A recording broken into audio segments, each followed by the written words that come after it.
Welcome to this video on growing pea shoots as microgreens. I order my seeds from Mountain Valley Seed Company. These are the Speckled Pea Variety. I'm using a 10 by 10 tray filled with organic potting mix. This soil is made by Microgreens. Start by saturating the soil with water. You can do this in the sink or with a spray bottle. Once the soil is nice and wet, make sure it is level, and then sprinkle by the handful the seeds as evenly as you can.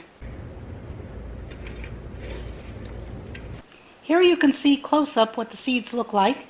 They're brown and a little speckled, hence the name Speckled Peas. I used to soak the peas in water overnight before planting them, but I found it didn't make much of a difference in the germination time, so I skipped that step. Once you're done spreading the seeds, then give them another nice spritz of water, cover them up, and set them aside. Spray them with water twice a day, once in the morning and once at night, and keep them covered up for the first couple of days. I also stack some more trays on top of the peas to put weight on them. This encourages them to grow stronger as they push up against the trays stacked on top of them. Okay, here we are at day 2. You can see some sprouting happening. Let's give it another spritz of water and keep it covered. And now let's look at day 3. You can see some more growth on the pea shoots.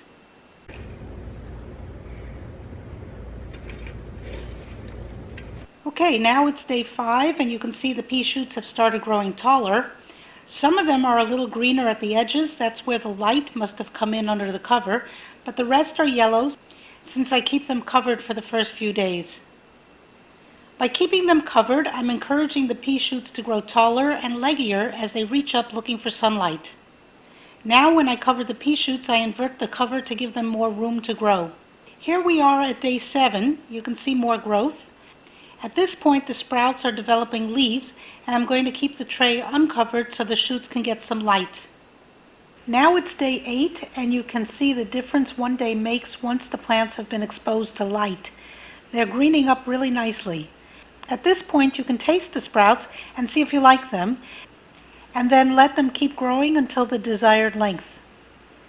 Now it's one day later, day 9, and you can see how much growth there is from one day to the next. These are starting to fill out really nicely. Again, you can harvest now or wait. It's up to you. I recommend tasting it as it's developing so you can see at what point you like the taste. Okay, now it's day 10 and the pea shoots are ready to harvest.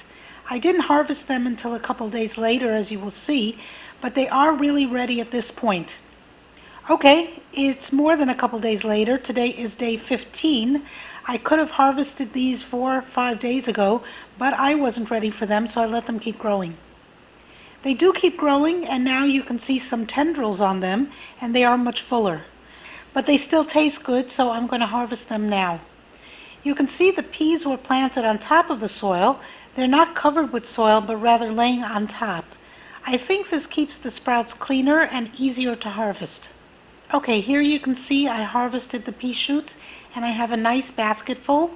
I use scissors to cut them, and then I use the salad spinner to give them a good rinse and dry them. Some people cut with a sharp knife. It's up to you. Both are acceptable ways of cutting the shoots. The scissors I use are only used for my plants. I don't use the same scissors for anything else.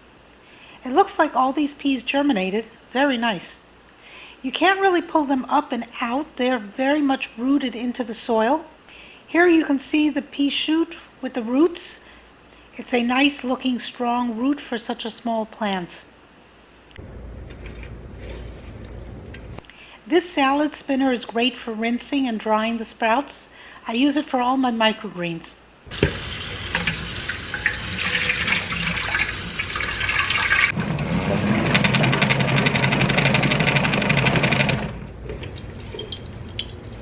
After it's finished spinning, the shoots are still a little damp, so I spread them out on a paper towel to dry a bit more before putting it away in the refrigerator.